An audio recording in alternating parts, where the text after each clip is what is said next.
I don't know. I don't know. I mean मैं कहाँ से शुरुआत करूँ इस पूरे के पूरे इंसिडेंट की। मेरे दोस्त हैं जिनके बच्चे हैं, कोई 11 साल का है, कोई 12 साल का है। कल को वो बड़े होंगे, मोटरसाइकिल गाड़ी ये। पेरेंट्स को लगता है कि हमारा बच्चा टू व्हीलर ना चलाए, इसी करके उसको फोर व्हीलर ले देते हैं। लेकिन पेरेंट्स को लगता है कि अपने बच्चों की सेफ्टी के लिए उनको फोर व्हीलर हम 16-17 साल की उम्र में ही दे दें। अरे क्या ही फर्क रह गया है, एक ही साल रह गया 18 साल का होने के लिए, लाइसेंस मिल ही जाएगा। तो अभी 16-17 साल की उम्र में उनको गाड़ी दे देते हैं, एटलीस्ट वो सेफ रहेंगे, वो टू व्हीलर नहीं चलाएंगे। पर ये नहीं पता कि आपके बच्चे खुद सेफ रह के किसी और के बच्चे को, किसी और के मासूम युवा बच्चे को अपनी गाड़ी की स्किल से, अपनी गाड़ी की नॉविस स्किल से मार गिराए। गाड़ी तेज चलाना हाईवे पे, जहां पे 6 लेन हाईवे है, वहां पे आप 120 की स्पीड पे चला सकते हो, समझ आता है। हाईवे पे आपको कोई गाड़ी नहीं दिख रही है, खाली हाईवे है, वहां पे चला रहे हो, चलाओ। लेकिन शहर के अंदर जहां पे कोई साइकिल वाला, मोटरसाइकिल वाला, रिक्शे वाला, पेट, कोई डॉग, कोई जानवर, कोई बूढ़ा व्यक्ति, कोई पेडेस्ट्रियन, कोई बच्चा जो खेल रहा हो, उस सबके बीच में आप वहां पे दबंग बनो, या आप वहां पे सिंगम बनो, ये बात समझ के बाहर है। और इतनी तेज शहर के अंदर चलाना ही, स्पीड में रहना शायद उतनी बुरी बात नहीं है, लेकिन स्पीड पे संतुलन बनाना ये एक कला होती है। आप तेज गति से जा रहे हो, लेकिन आपका संतुलन है अपनी गति पे। आप आप खुद भी बचोगे और दूसरे को भी बचा पाओगे। आपका संतुलन नहीं है क्योंकि आप में इतनी समझदारी नहीं है। क्या होता है ना कि जब आप 16-17 साल के हो, आपका टेस्टोस्टेरोन लेवल, आपका एड्रेनलिन लेवल, मैं एक 16-17 साल लड़के की बात कर रहा हूँ, नई नई जवानी आती है, कहते हैं ना कि जवानी फूट फूट के आना। आपका टेस्टोस्टेरोन लेवल बहुत हाई है, आपका एड्रेनलिन लेवल बहुत हाई है। आपको लगता है कि आप दुनिया के उस स्टेज पे हो, आप अपनी जिंदगी के उस स्टेज पे हो जहां पे आप कुछ भी ऐसे ऐसे कर सकते हैं। ऐसे करने के चक्कर में, हीरो बनने के चक्कर में, आप किसी मासूम बच्चे की जान ले रहे हो। यहां पे तस्वीर में हम देख रहे हैं साहिल, और यहाँ पे बगल में आप देख रहे हैं जो मेरे पीछे जो फोटो है, उनकी माता जी की है। God bless soul of this 22 year old young boy. क्या ही उम्र थी इसकी, 22 साल की थी। लेकिन his life was cut short by a 17 year old person, जो कि अपेरेंटली इंटरिम बेल पे बाहर था, क्योंकि उसने अपने बोर्ड के पेपर देने थे। और इंटरिम बेल पे बाहर आके उसने स्टंटबाजी करने की कोशिश करी। साथ में आई डोंट नो उसकी सिस्टर थी या उसकी कोई फ्रेंड थी, कोई लड़की थी साथ में, जो कि उसकी ड्राइविंग स्किल्स को रिकॉर्ड कर रही थी। इंस्टाग्राम पे डालना था, स्टोरी पे, रील के फॉर्म में, लोगों से वैलिडेशन लेना था, लोगों से लाइक्स लेने थे, फॉलोअर्स बढ़ाने थे, क्या करना था। लेकिन उस सब चक्कर में एक छोटे से बच्चे, 22 साल के बच्चे को मार दिया। छोटा ही कहूंगा मैं तो। और ये जो आप इंसान देख रहे हैं, ये उसके फादर हैं। किसके फादर? उस लड़के के फादर, 17 साल के लड़के के फादर, जिसने गाड़ी दी थी चलाने के लिए, जिसको गाड़ी मतलब इस ये इन्होंने, इन भाई साहब ने अब स्कॉर्पियो दी थी चलाने के लिए वो 17 साल के लड़के। आज पूरा देश ये नहीं जानना चाहता कि वो 17 साल के लड़के का क्या नाम था, क्या नहीं था। अब कार्रवाई वो माइनर है, नॉन माइनर है, वो बाद में होगी, लेकिन पूरा देश ये जानना चाहता है कि इस पूरे हादसे से क्या पेरेंट्स जो हैं, जो पेरेंट्स हैं, अर्बन शहरों में रहने वाले जो पेरेंट्स हैं, महीने के 10-15 लाख कमाने वाले जो पेरेंट्स हैं, क्या आपको अभी भी फूट फूट के प्यार आ रहा है अपने बच्चों पे? क्या आप उनको गाड़ी की चाबी दे दोगे? ले बेटा तेरा 17th बर्थडे है, ये ले गाड़ी की चाबी। ले बेटा तेरा 16th बर्थडे है, ये ले गाड़ी की चाबी। आपका प्यार कम हो जाएगा क्या अगर आप अपने बच्चों को 20 साल की उम्र में गाड़ी दे दोगे, 21 की उम्र में गाड़ी दे दोगे, या 25 की उम्र में गाड़ी दे दोगे? क्या आपके बच्चों का स्टेटस और बच्चों का कंफर्ट लेवल खराब हो जाएगा अगर वो गाड़ी में जाए लेकिन ड्राइवर उनको भेजे? इतना पैसा आप कमा रहे हो कि आपने एक स्कॉर्पियो गाड़ी रखी हुई है, एक ड्राइवर रख लो। 15-20 हजार आप ड्राइवर को सैलरी दे दो, आपके बच्चों को लेके जाएगा वो। कोई एल्डरली इंटरवेंशन होना तो जरूरी है ना। बच्चे तो बच्चे ही हैं, बच्चों में तो ऑब्वियसली उनका जो एक इमोशन सेंस है वो बहुत हाई होगा, थ्रिलिंग सेंस बहुत हाई होगा, लेकिन कोई एल्डरली इंसान वहां पे बैठा होगा, उसको तो अकल होगी। अब ये चॉइस पेरेंट्स की है कि वो क्या सोचते हैं, क्योंकि अर्बन इंडिया में ये कंसेप्ट बहुत देखने को मिलता है कि हाय मेरा बेटा बेचारा बहुत बस पे जाता है धक्के खा के, रिक्शे पे जाता है, ऑटो रिक्शा पे जाता है, उसको मैं गाड़ी ले देता हूँ। और आपने गाड़ी ले दी, फिर उसके बाद क्या, उसने किसी और की जान ले ली। ये पूरा इंसिडेंट बहुत चीजें एक्सपोज करता है और उन चीजों को हम अंडरस्टैंड करेंगे। बीइंग अ यूपीएससी एस्पिरेंट, मेरा एक ये भी मोटिव है आप सबके साथ डिस्कस करना कि इस पूरे इंसिडेंट को हम कैसे कनेक्ट कर सकते हैं, अगर हमने इस अनफॉर्चुनेट और ट्रैजिक इंसिडेंट को अगर हमने स्टडी करना हो एक एथिकल पर्सपेक्टिव से या एक फिलोसफिकल पर्सपेक्टिव। अब जो हुआ वो हम सब ने देखा, बट सवाल यहां पे ये आता है कि क्या ये सिर्फ एक एक्सीडेंट था या एक नैतिकता के तौर पे ये एक फेलियर था सोसाइटी का, समाज का, पेरेंट्स का। एक और बात मुझे समझ नहीं आई कि वहां पे एक्सीडेंट हो गया, वो बच्चा गिरा हुआ था, लेकिन वहां पे लोग रिकॉर्ड कर रहे हैं, वो लोग वहां पे रिकॉर्ड करके रील बना रहे हैं। आज हर कोई कहता है कि मेरे पास रियल वीडियो पड़ा है कि वो एक्सीडेंट हुआ, क्रैश हुआ, तो उसमें कैसे बच्चे को कहां पे उसको चोट लगी, क्या हुआ। अरे यार, इतनी बेरहमी से वो बच्चा बेचारा मारा गया, आपको तब नहीं ख्याल आया कि तुरंत उसको मेडिकल रिलीफ पे लेके जाया जा सके। वहां पे लोग खड़ा तमाशा देख रहे थे, रील बना रहे थे। ये 2 मिनट के व्यूज और वायरलिटी के लिए आज आप कुछ भी कर दोगे। एजुकेटर्स भी वायरलिटी के लिए कुछ भी कर रहे हैं आजकल, टीचर्स, एजुकेटर्स, पेरेंट्स, बच्चे, हर कोई इन्वॉल्व है यार, कि आप इतनी वैलिडेशन लेना चाहते हो लोगों से। अच्छा लगता है जब आपके वीडियो पे बहुत व्यूज आते हैं, कमेंट्स आते हैं, लाइक्स आते हैं, लेकिन ऐसा भी तो हो सकता है ना कि यार, कि जैसे हमारा चैनल है, हमारे चैनल पे हम व्यूज दिन भर डालते रहते हैं, वीडियोस कोई नहीं देखता, कोई बात नहीं, लेकिन हम ऑथेंटिक कोई मतलब की बात डालते हैं, कोई ढंग की बात डालते हैं। कोई वीडियो डाला, कोई बात डाली, कोई देखने वाला हो ना देखने वाला हो, लेकिन अगर 1 या 2 लोग भी देख रहे हैं, लगेगा हाँ कुछ सब्सटैंशियल बात है, आप क्रिंज डालोगे कंटेंट, आप अपना ये लाइक्स लेने के लिए, व्यूज लेने के लिए कुछ भी डालते रहोगे। मतलब ये जो लड़का था, अब रील डाल रहा था, रील बना रहा था, क्या था इसमें, कुछ सब्सटैंशियल बात थी? इस वीडियो के जरिए आप क्या कोई यूपीएससी का कोई टॉपर को बनाने वाले हो क्या? इसके जरिए आपको यूपीएससी का एग्जाम क्रैक करवाने वाले हो, कोई आईटी का एग्जाम क्रैक करने वाले हो? आपका ये रील देखो कि बंदा सीए बनने वाला था, क्या होने वाला था? उल्टा आपकी ये बेहुदा रील देख के और लोगों ने गाड़ी ऐसे चलानी थी, तो लोगों को इंस्पायर तो नहीं कर रहे ना। अब यहां पे अगेन ये बात, एक चीज डिबेट यहां पे ट्रिगर हो रही है, रीसर्फेस हो रही है, जुवेनाइल जस्टिस और अकाउंटेबिलिटी के बारे। अब यहां पे कहेंगे कि बच्चा 17 साल 400 दिनों का है, 17 साल 200 दिनों का, अभी माइनर ही है, ये है वो है। अरे यार, अगर वो गाड़ी चला रहा है होशोहवास में, ऑलरेडी क्राइम कर चुका है कमिट, इंटरिम बेल पे बाहर आया हुआ है, एक और क्राइम कर रहा है, तो भैया इसको कौन से केस से आप जुवेनाइल देखोगे? इस पूरे किस्से में हम मल्टीपल डायमेंशंस लेके आ सकते हैं। एथिक्स और मॉरल फिलॉसफी की बात आती है, जुवेनाइल जस्टिस डिबेट की बात आती है, आपके राइट्स वर्सेस ड्यूटीज की बात आती है, टेक्नोलॉजी और सोशल मीडिया कल्चर की बात यहां पे आती है, गवर्नेंस और प्रिवेंटिव रेगुलेशन की बात यहां पे आती है, और नैतिकता के तौर पे क्या ज्ञान दे रहे हो आप अपने बच्चों को। अगर आपको लगता है कि आपका बच्चा 6-7 घंटे स्कूल में आके बस वहीं पे ज्ञान लेके आएगा, तो आप क्या ज्ञान दे रहे हो? नैतिकता की बात आती है, पेरेंटिंग की बात आती है, what is it which you doing. तो ये एग्जाम्पल बड़ा इंपॉर्टेंट है समझना, बिकॉज एक तो ये कंटेम्प्रेरी है, इसमें एक इमोशनल एंगल आता है, इसमें लीगैलिटी की बात भी आती है और फिलोसफिकल डेप्थ भी आता है। देखिए, फ्रीडम वर्सेस रिस्पॉन्सिबिलिटी। आप कहते हो कि मेरी आजादी है, मैं कुछ भी करना चाहूं कर सकता हूं, करो।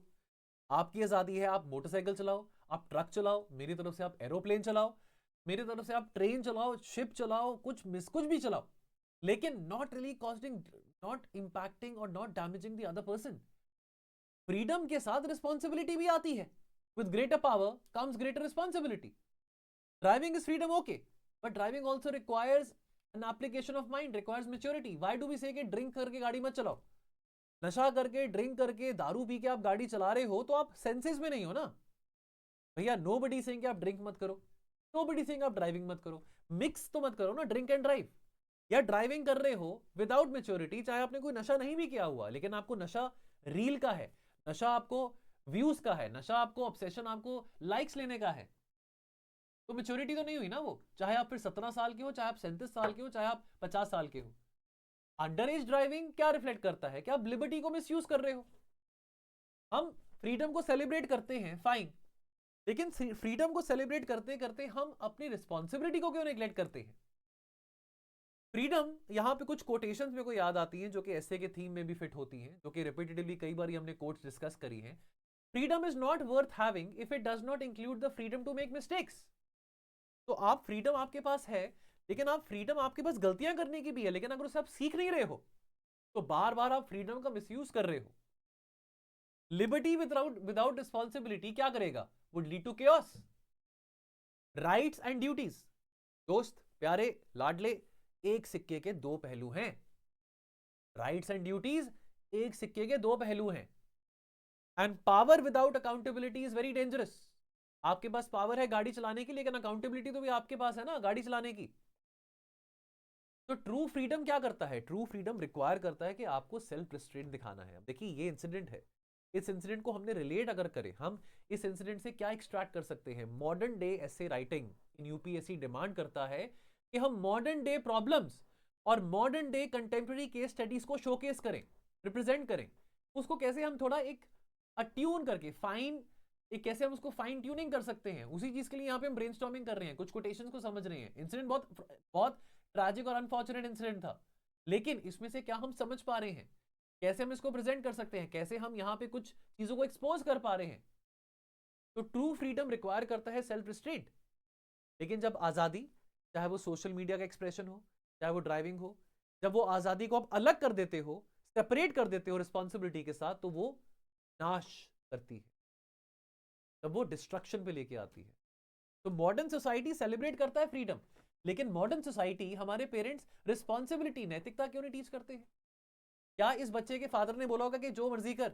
अगर इस बच्चे में इतनी हिम्मत है, देखो एक बात, मैं आपको एक बात ऑनेस्टली बता रहा हूं, लाइफ में हर एक काम अगर थोड़े से डर के साथ करोगे ना, थोड़े से डर के साथ, चाहे वो गाड़ी चलाना है, चाहे वो कुछ भी करना है, चाहे वो जिम करना है, चाहे वो आप बैठ के अपना काम करो, थोड़ा सा डर होना बहुत जरूरी है। और वो डर होना जरूरी क्यों है? बिकॉज आपको वो डर है, अरे यार अगर मैंने किया तो शायद मेरा जो कॉन्सिक्वेंस है, मेरे पेरेंट्स को शायद एम्बैरेस कर सकता है, शायद मेरे पेरेंट्स मेरे को डांट सकते हैं।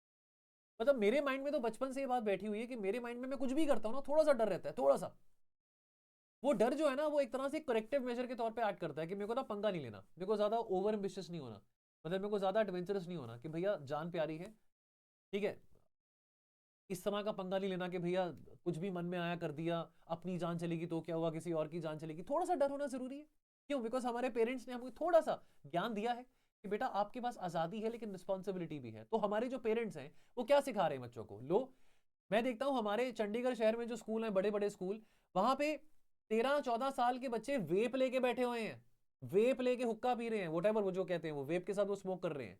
अरे पेरेंट्स को, जब पेरेंट्स खुद इतना नशा करेंगे, पेरेंट्स खुद दिन भर पार्टी करेंगे, तो बच्चे देख के तो यही करेंगे ना। तो पेरेंट्स की रिस्पॉन्सिबिलिटी है। Illusion of instant fame. अब यहां से एक और हमारे सामने जो एक्सपोजे हुआ है कि भैया मेरे को ना फेम चाहिए था, मैं यहाँ पे इंटरिम बेल लेके यहाँ पे आया हूं, मेरे को पेपर देने, मेरे को फेमस होना है सोशल मीडिया पे, मेरे को लाइक्स लेने, रील बनानी है। Reckless driving, if this is link to making social media reels, then ये क्या रिफ्लेक्ट करता है? Validation culture. ये रिफ्लेक्ट करता है परफॉर्मेटिव मैस्कुलिनिटी। और ये रिफ्लेक्ट करता है कि भैया जो बंदे रिस्क ले रहे हैं उनको डिजिटल अप्लॉज मिल रहा है कि वाह ये बंदा बहुत सही है, ये बंदा बहुत सही है, इस बंदे के साथ बैठो, इस बंदे के साथ दोस्ती करो, बिकॉज ये रिस्क ले रहा है। ऐसा रिस्क, मैं कहता हूं इस रील के बाद शायद साहिल ना भी मरता, मान लीजिए कि एक्सीडेंट ना होता, लेकिन फिर भी ऐसी बेहुदा रील्स डालनी कौन सी वैलिडेशन आपको दे रहा है? कौन सी लड़कियां और लड़के हैं जो कह रहे हैं कि oh wow he so great? और अगर आप कह रहे हो ना, तो आप अभी भी बच्चे हो, अभी भी बड़े नहीं हुए हो। In a world of answers, it is the questioner who keeps the soul alive. Question पूछो कि ये जो रील कल्चर है, वैलिडेशन कल्चर है, क्या ये सही है? टेक्नोलॉजी एक बहुत यूजफुल सर्वेंट है, इंस्टाग्राम हो, फेसबुक हो, एक बहुत यूजफुल सर्वेंट है, लेकिन अगर आप इसके ही गुलाम बन जाओ तो एक बहुत डेंजरस मास्टर है। सिविलाइजेशन डिक्लाइन करता है not when it loses wars, but when it forgets to wonder. What is character? Character is what you do when no one is watching. ये कोटेशंस रेजोनेट कर रही हैं सबके साथ। याद रहे, डिजिटल प्लेटफॉर्म्स एम्पलीफाई करते हैं इंपल्सिव बिहेवियर को, और अटेंशन इकोनॉमी रिवॉर्ड करती है एक्सट्रीमिटी को, विजडम को नहीं। तो जब आपको अपलॉज मिल रहा है, जब आपको वावा मिल रही है, तो सोचो कि क्या वो वावा जो आपको मिल रही है, क्या वो जस्टिफाइड है? क्या वो वैल्यूबल है? क्या वो आपकी लाइफ में कुछ वैल्यू ऐड कर रही है? आपने यहां पे कोई बात एक्सपोज करी रिलेटेड टू योर सोसाइटी, आपने कोई स्कैम का पर्दाफाश किया, वहां पे आपको अप्लॉज मिले, या आपने अपने डिपार्टमेंट में कोई करप्शन कर रहा है उसको आपने उसका पर्दाफाश किया, वहां पे आपको अप्लॉज मिले, वो बात समझ आती है। लेकिन आपको ये बेहुदा रील्स डालने के लिए अप्लॉज मिल रहा है, तो मींस कि जो हमारी सिविलाइजेशन है वो कहीं ना कहीं बहुत गलत रास्ते पे जा रही है, नैतिकता का इरोजन हो रहा है। Now, since the accused was a minor, it also raises reformative justice versus retributive justice. Age versus accountability, law versus morality. अब ये 17 साल का लड़का जो है, अभी 18 का नहीं हुआ, अब इसके साथ आप क्या करोगे? अब आप इसको पनिश करोगे या इसको रिफॉर्म करने की बात करोगे? क्योंकि अब टेक्निकली देखा जाए वो माइनर है, ऑलरेडी किसी बात की वो सजा काट रहा था, उसको अभी इंटरिम बेल पे उसको पेरोल मिला था और अभी वो अपना बोर्ड का पेपर देने जा रहा था, लेकिन बोर्ड के पेपर से पहले आपने ये वाला काम कर दिया, तो भैया आपके ऊपर तो शनि वैसे ही बहुत भारी बैठा हुआ है। पहले आपने क्राइम किया, उसके बाद एक और क्राइम करा, डबल क्राइम करके बैठे हो आप। अब इस बच्चे के साथ आप कैसे डील करोगे? क्या आप चाहोगे कि तीसरी बारी फिर से इस बच्चे को, अब तीसरी बारी 18 साल का ऊपर हो जाएगा तो कोई और बड़ा क्राइम करेगा, कल को किसी गैंग में ज्वाइन कर लेगा, कल को किसी किसी सिंगर को, किसी बॉलीवुड सेलिब्रिटी को, किसी रियल एस्टेट प्लेयर को मारने की कोशिश करेगा। अब डिपेंड ये करता है इसके साथ अब क्या किया जाएगा। अब आप कैसे इस बच्चे के साथ आप पेश आते हो, क्या करते हो उसके साथ, जिसके कारण ये अपनी जिंदगी में सुधार लेके आ सके। Justice is not served by law alone, but by the spirit in which justice is applied. To govern is not to command, but to listen with the weight of responsibility. Harsh laws are at times better than no law. ये कुछ ऐसे important quotations हैं जो बार बार मैं अपने ऐसे lectures में। Aristotle क्या कहते हैं? Justice is giving each their due. Ambedkar क्या कहते हैं? Constitutional morality must guide governance. Gandhi क्या कहते हैं? Hate the sin not the sinner. अब ये जो काम हुआ, ऑफ कोर्स ये बहुत घिनौनी हरकत थी रील बनाने वाली, लेकिन व्हाट नेक्स्ट? यहाँ पे सोचने वाली बात है। एज अ सोसाइटी नैतिकता की बात आती है। अब हम इस लड़के के साथ क्या करेंगे? 17 साल का लड़का, क्या हम यहाँ पे शरिया लॉ इंपोज करेंगे? क्या हम यहाँ पे 17 साल के लड़के के साथ बदसलूकी करेंगे, या हम उसे रिफॉर्म की तरफ लेके जाएंगे? अंडरस्टैंड वन थिंग, अब अगर आप कंपैशन भी लेके आना चाहते हैं, काउंटर आर्ग्यूमेंट में बात आती है, तो कंपैशन का मतलब ये नहीं कि आप इग्नोर कर दो किसी बंदे की लापरवाही को, लेकिन आपने प्रोपोर्शनलेट जस्टिस भी देना है। प्रोपोर्शन जस्टिस को इन प्रोपोर्शन देना भी बहुत जरूरी है। जो प्रिंसिपल ऑफ प्रोपोर्शनैलिटी है उसको अप्लाई करना भी बहुत यहां पे जरूरी है। साहिल वापस नहीं आएगा। उसकी माता जी ने रिक्वेस्ट करी है मीडिया को कि इस वीडियो को जितना हो सके शेयर करें, ताकि परपेट्रेटर्स को हम बुक कर सके, ताकि हम इस क्राइम को एक्सपोज कर सके। वो सबको पता है क्राइम हुआ है, इस क्राइम को हम छुपा नहीं सकते हैं। लेकिन सवाल यहां पे ये आता है कि पिछले साल पुणे पोर्शे इंसिडेंट हुआ था, कितनी बार ये न्यूज में बात आती है, कोई 16 साल का बच्चा, 17 साल का अमीर ज्यादा गाड़ी चलाते चलाते किसी को मार दिया। कब तक होगा? सवाल है कब तक होगा, और कब तक हम एज ए सोसाइटी सिर्फ कंपैशन दिखाते रहेंगे, नेग्लिजेंस। हम कब तक सिर्फ कंपैशन दिखाते रहेंगे, और कब तक हम जो उसका क्राइम है उसको इग्नोर। कंपैशन और इग्नोरेंस दोनों के बीच का एक फाइन बैलेंस हमको बना के, ताकि हम आने वाले समय में ये 16, 17, 18 साल बच्चों के मन में एक डर पैदा कर सके कि वो इस तरह से गाड़ी चला के किसी। अंडर एज ड्राइविंग ये भी रिफ्लेक्ट करता है कि पेरेंट्स कितने नेग्लिजेंट हैं। हम कितना ज्यादा शरेआम एक्सपोज कर रहे हैं, दिखावा कर रहे हैं अपनी पावर का। 17 साल का बच्चा एक 25-30 लाख की गाड़ी चला रहा है, स्कॉर्पियो। क्यों भाई, क्या अचीव कर लिया आपने 17 साल की उम्र में? क्या अचीव कर लिया? तो education is not the filling of a pail, but the lighting of a fire. The child is the father of a man. हम क्या सिखा रहे हैं अपने बच्चों को? जो किरदार है बच्चे का, वो स्कूल में, यूनिवर्सिटी में शेप नहीं होता, प्लेग्राउंड में शेप नहीं होता, वो घर पे शेप होता है। बच्चे का किरदार घर पे बनता है। Long before it is tested on the road, बच्चे का किरदार घर पे बनता है। क्या कर रहे हो आप एज अ पेरेंट? ये मैसेज उन पेरेंट्स के लिए भी है, ये वीडियो उन पेरेंट्स के लिए भी है, अगर वो देख रहे हैं कि आप क्या कर रहे हो अपने बच्चों का किरदार बनाने के लिए। तो modern day parenting is absolute toxic. You agree with it और नॉट? मुझे बताना कमेंट सेक्शन में अगर इस तरह के इंसिडेंट्स हो रहे हैं। Powerful machines plus weak moral restraint is equal to tragedy. ये क्या रिफ्लेक्ट कर रहा है कि आप इतने बच्चे इतने ज्यादा एलिनेटेड फील कर रहे हैं। अभी पीछे कुछ एक हफ्ते 2 हफ्ते पुरानी बात है कि गाजियाबाद में 3 बच्चियों ने सुसाइड कमिट किया। अगेन वो भी अर्बन एलिनेशन का सिंबल था। अब ये भी अर्बन एलिनेशन का सिंबल है क्या? ये बच्चे इतने ज्यादा एलिनेटेड है अपने घर में कि इनको अपनी लाइफ को फिल इन करने के लिए 25-30 लाख की गाड़ियां चाहिए, ताकि इनके पेरेंट्स अपनी अवेलेबिलिटी और अपनी इमोशनल एब्सेंस को कवर अप करने के लिए बच्चों को गिफ्ट करते रहे। आईफोन ले लिया, गाड़ी ले ली। तो ये भी तो अर्बन एलिनेशन का इंपैक्ट है। भैया गाड़ी तो बनी थी कि बच्चा अपने पेरेंट्स के साथ इकट्ठा मिलके जा रहा है, इकट्ठे मिलके अपने पेरेंट्स के साथ बच्चे जा रहे हैं घूमने के लिए, भाई बहन, मदर फादर, या बच्चे अपने दोस्तों के साथ भी जाना चाहते हैं, जाएं, कोई बात नहीं, ड्राइवर लेके जाएं, या रिक्शा पे जाएं, या बस पे जाएं, या कैब करके चले जाओ। द फैक्ट दैट आपको शो ऑफ करना पड़ रहा है, वैलिडेशन लेनी पड़ रही है, शोज कि आप कितना एलिनेटेड फील कर रहे हो और कितना आप ऑब्सेस्ड हो अपनी वेल्थ को शो ऑफ करने के लिए। तो freedom without discipline is the mother of many disasters. True measure of a society is how it protects the vulnerable people.